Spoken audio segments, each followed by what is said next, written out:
अभय सिंह चौटाला ने बीजेपी व जेजेपी पर बोला जमकर हमला।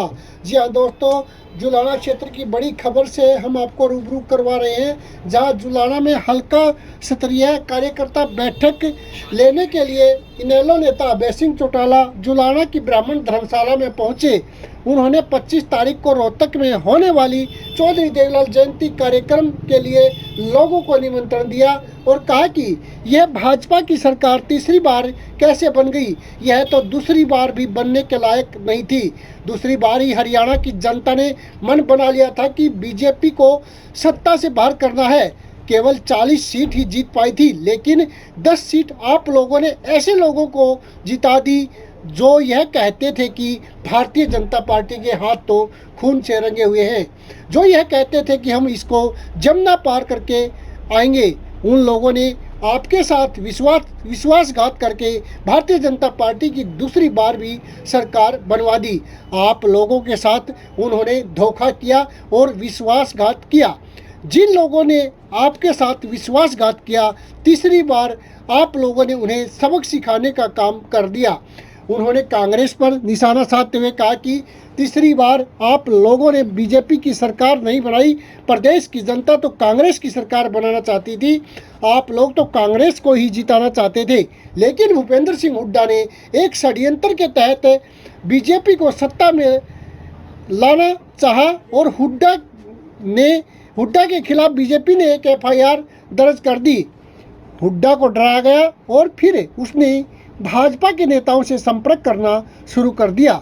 चौधरी वीरेंद्र सिंह के बेटे को लेकर भी उन्होंने आज एक बड़ी बात कही। उन्होंने कहा कि उचाना हलके से चौधरी वीरेंद्र सिंह के लड़के ब्रजेंद्र को हराने के लिए उचाना में भूपेंद्र सिंह हुड्डा ने 3 उम्मीदवारों को खड़ा कर दिया, जो कहीं ना कहीं ब्रजेंद्र के वोट काट दे।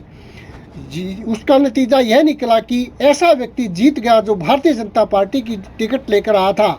इस तरह से भी हुड्डा ने बीजेपी की मदद करने का काम किया है। साथियों, ऐसे लोगों को सबक सिखाना चाहते हैं तो 25 तारीख को ज़्यादा से ज़्यादा संख्या में रोहतक रैली में पहुंच जाना।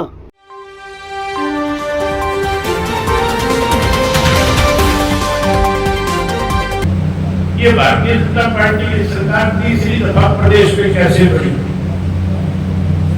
मैंने कहा सरकार को दूसरी दफा भी नहीं बढ़नी चाहिए। दूसरी दफा भी हरियाणा प्रदेश की जनता ने तो फैसला कर दिया था कि बीजेपी को सत्ता से बाहर करना है।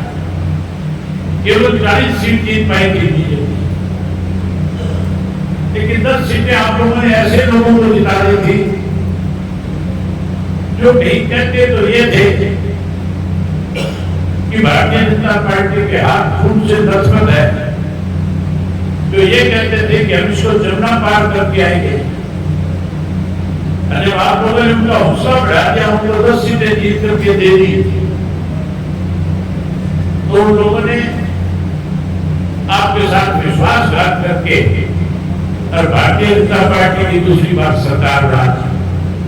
वो तो आप लोगों ने ताकत तो इसलिए दी थी कि चौधरी देवीलाल की नीतियों को आगे बढ़ाएंगे, कई विचारे बनकर के आए थे, और फिर उन्होंने आपके साथ बेईमानी करी, धोखा किया, विश्वासघात किया। जिन लोगों ने आपके साथ विश्वासघात किया, दूसरी दफा जिनकी सरकार, जिन्होंने बीजेपी की सरकार बनाई, उनका फैसला तो आपने इस चुनाव में कर दिया। ये जो तीसरी बार की सरकार बनी है, ये सरकार लोगों ने बीजेपी की नहीं बनाई। प्रदेश की जनता तो कांग्रेस की सरकार बनाना चाहती है। आप लोग तो कांग्रेस को जिताना चाहते थे, कांग्रेस की सरकार बनाना चाहते थे, लेकिन हुड्डा कहीं एक षड्यंत्र के तहत भारतीय जनता पार्टी को सत्ता में लाया। हुड्डा के खिलाफ एक FIR दर्ज हो गई। हुड्डा को अरेस्ट करने की बजाय उसे डराया गया, और जैसे उसके खिलाफ FIR दर्ज हुई, उसने बीजेपी के नेताओं से संपर्क करना शुरू कर दिया। हुड्डा लगता है नहीं लगता है?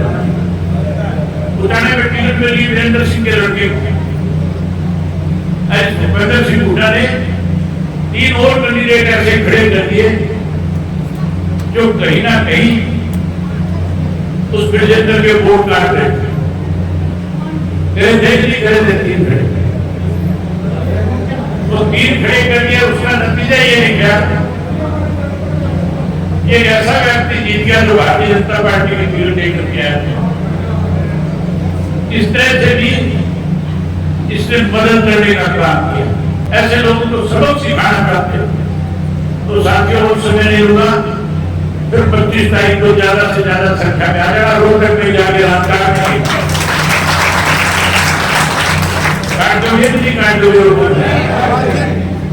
तो बड़ी संख्या में आना, सारी बातें रोहतक में करेंगे, मुझे इनका सूखा साफ करेंगे, जहां इनको सत्ता से दूर कर देंगे वही बीजेपी को सत्ता से बाहर करके आपकी सरकार बनाने का काम करेंगे। आपने मेरी बात सुनी, आपका बहुत धन्यवाद।